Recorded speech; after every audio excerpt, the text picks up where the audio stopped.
যুক্তিবিদ্যা প্রথম পত্রের তৃতীয় অধ্যায়ের যুক্তির উপাদান চ্যাপ্টার থেকে আমরা গত ক্লাসে পড়িয়েছি যুক্তিবিদ্যা অন্যতম আলোচ্য বিষয় যুক্তি, আর যুক্তির গঠিত হয় যুক্তি বাক্য দিয়ে। সেই যুক্তি বাক্যের আমরা পদ পড়িয়েছিলাম। আজ আমরা দেখব বাক্য কাকে বলে এবং যুক্তি বাক্য কাকে বলে। বাক্য কি যুক্তি বাক্য এক না আলাদা? বাক্য সাধারণত আমরা জানি যে বক্তার মনের ভাব সম্পূর্ণরূপে প্রকাশ করতে পারে যে শব্দ বা শব্দ সমষ্টি, এই শব্দ বা শব্দ সমষ্টিকে বলে আমরা বাক্য। বাক্য সাধারণত বিভিন্ন ধরনের হতে পারে, যেমন বিবৃতিমূলক বাক্য হতে পারে, প্রশ্নবোধক বাক্য হতে পারে, আদেশ নিষেধমূলক বাক্য হতে পারে, আনন্দ বেদনামূলক বাক্য, বিস্ময়মূলক বাক্য হতে পারে। তাহলে বাক্য হচ্ছে, আমরা জানি ব্যাকরণ অনুযায়ী বাক্য হচ্ছে কতগুলো শব্দ বা শব্দ সমষ্টি যা বক্তার মনের ভাব সম্পূর্ণরূপে প্রকাশ করতে পারে, তাকেই বাক্য বলে। যা বাক্য সেটাই কিন্তু যুক্তি বাক্য। যুক্তি বাক্যেও কিন্তু এইরকম একটা, যে এখানে যেমন বাক্যে আমরা অনেকগুলো প্রকারভেদ দেখছি, সকল বাক্যই যুক্তি বাক্য বলা যায় না। যুক্তি বাক্য হচ্ছে একটা বিশেষ ধরনের বাক্য, যে বাক্যের মধ্যে উদ্দেশ্য থাকবে, বিধেয় থাকবে এবং সংযোজক থাকবে। যেমন আমরা একটা শব্দ দিয়ে আমরা একটা বাক্য গঠন করতে পারি, কিন্তু যুক্তি বাক্যে কমপক্ষে দুটি পদ ও একটি সংযোজক থাকতে হবে। যেমন থাম, কেউ দৌড়াচ্ছে, একজন বলল যে থাম। কেউ বসা আছে, তাকে বলল যে ওঠ। এই থাম, এই ওঠ, বস, যা, খা, ঘুমাও, এটা একটা মাত্র শব্দ দিয়ে বক্তার মনের ভাব সম্পূর্ণরূপে প্রকাশিত হয়। যদি শব্দ বা শব্দ দিয়ে বক্তার মনের ভাব সম্পূর্ণরূপে প্রকাশিত হয়, সেই শব্দ বা শব্দ সমষ্টিকে আমরা বাক্য বলি। কিন্তু যুক্তি বাক্যে এরকম একটা শব্দ দিয়ে বাক্য গঠিত হতে পারে না। সেখানে কমপক্ষে দুটি পদ ও একটি সংযোজক থাকতে হবে। যেমন মানুষ হয় মরণশীল, এটা কিন্তু অন্যান্য বাক্যের মতো বাক্য নয়, এটা এক ধরনের বাক্য। এই বাক্যটা হচ্ছে বিবৃতিমূলক বাক্য। এই বাক্যটা হচ্ছে বিবৃতিমূলক বাক্য।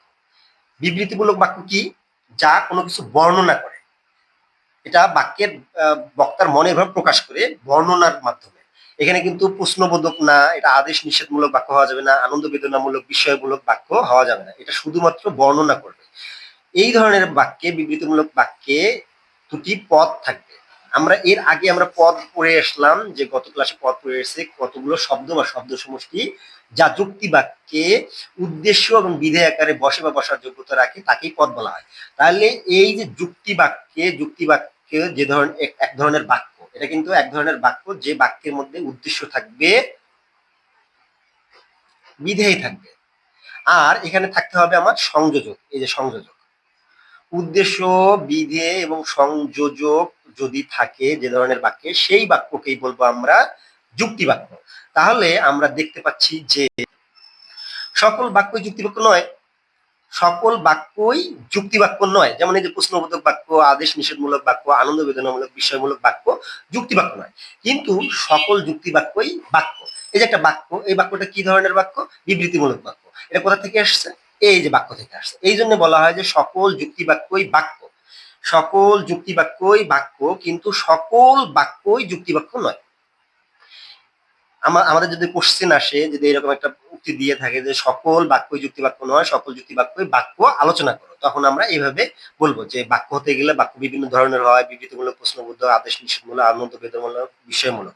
এর মধ্যে থেকে শুধুমাত্র বিবৃতিমূলক বাক্যটাই হচ্ছে যুক্তি বাক্য। আর সকল যুক্তি বাক্যই বাক্য কেন?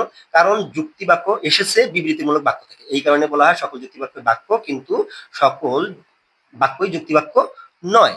যুক্তি বাক্য হতে হলে সেখানে যে আমাদের শর্ত, সেই শর্তটা হচ্ছে এখানে উদ্দেশ্য থাকতে হবে, বিধেয় থাকতে হবে এবং একটা সংযোজক থাকতে হবে।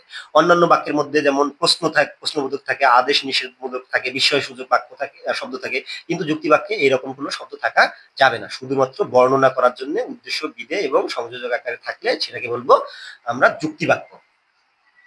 আর যুক্তি বাক্যে সবসময় আমাদের পদ থাকবে দুটি, উদ্দেশ্য এবং বিধেয় আকারে যে শব্দ বা শব্দ সেটাকে বলবো পদ। শুধুমাত্র দুটি পদ থাকবে আর একটা সংযোজক থাকবে। এটা হচ্ছে আমাদের যুক্তি বাক্যের বৈশিষ্ট্য। যুক্তিবাক্য সবসময় সত্য হতে পারে অথবা মিথ্যা হতে পারে। যেমন পৃথিবী হয় গোলাকার, এটা একটা সত্য বচন। মানুষ নয় অমর, এটা হচ্ছে মিথ্যা বচন। তাহলে যুক্তি বাক্য সবসময় সত্য হতে পারে এবং মিথ্যা হতে পারে। তাহলে সত্যতা এবং মিথ্যা যুক্তি বাক্যের উদাহরণ, বৈশিষ্ট্য। যেমন এখানে স্বীকার করে নেওয়া হয়েছে পৃথিবী সম্পর্কে গোলাকার বিষয়টাকে স্বীকার করে নিয়েছে। পৃথিবী হয় গোলাকার, এটা যেহেতু হয়, হয় দিয়ে স্বীকার করে নিয়েছে। মানুষ পদ এবং অমর পদের মধ্যে অস্বীকৃতি প্রকাশিত হয়েছে নয় সংযোজন দিয়ে। তার মানে একটা যুক্তি বাক্য হয় অথবা নয় দিয়ে সংযুক্ত হবে। যুক্তি বাক্যটার বৈশিষ্ট্য হতে হবে সত্য হইতে পারে অথবা মিথ্যা হতে পারে। তাহলে আমরা দেখতে পাচ্ছি যে যুক্তিবিদ্যার ভাষায় বাক্য কাকে বলে? যুক্তিবিদ্যার ভাষায় বাক্য বলা হয় দুটি পদের মধ্যে স্বীকৃতি ও অস্বীকৃতি জ্ঞাপক সম্পর্কের লিখিত ও মৌখিক বিবৃতিকে বলা হয় যুক্তিবাক্য। দুটি পদের মধ্যে, এই যে একটা পদ, এই একটা পদ, দুটি পদের মধ্যে লিখিত বা মৌখিক বিবৃত স্বীকৃতি জ্ঞাপক, এটা হচ্ছে স্বীকৃতি বোঝাচ্ছে। দুটি পদের মধ্যে স্বীকৃতি জ্ঞাপক মৌখিক বা লিখিত বিবৃতিকে বলা হয় যুক্তিবাক্য। এখানে স্বীকৃতি জ্ঞাপক মানে স্বীকার করে নেওয়া হয়েছে। গোলাকার, পৃথিবীটা যে গোলাকার এটা স্বীকার করে নেওয়া হয়েছে। মানুষ একটা পদ, অমর একটা পদ, এই পদ দুটোর মধ্যে একটা সম্পর্ক আছে, সম্পর্কটাকে অস্বীকার করা হয়েছে। অস্বীকৃতি জ্ঞাপক সম্পর্ককে বলা হয় যুক্তিবাক্য। দুটি পদের মধ্যে এখানে অস্বীকৃতি জ্ঞাপক লিখিত সম্পর্ক, বিবৃতিকে দুটি পদের মধ্যে লিখিত বিবৃতিকে বলা হয় বা মৌখিক বিবৃতিকে বলা হয় সেটা এটা স্বীকৃতি জ্ঞাপক হতে পারে, অস্বীকৃতি জ্ঞাপক। যদি দুটি পদের মধ্যে স্বীকৃতি বা অস্বীকৃতি জ্ঞাপক সম্পর্কে লিখিত বা মৌখিক বিবৃতিকে বলা হয় যুক্তিবাক্য। তাহলে আমরা আজকে পড়লাম যুক্তিবাক্য। আর এই যুক্তিবাক্যের বৈশিষ্ট্য, এই যুক্তিবাক্যের মূল উপাদান কিন্তু আমরা পদ পড়েছি, গত ক্লাসে আমরা পদ পড়েছি। পদ কি? পদ হচ্ছে শব্দ।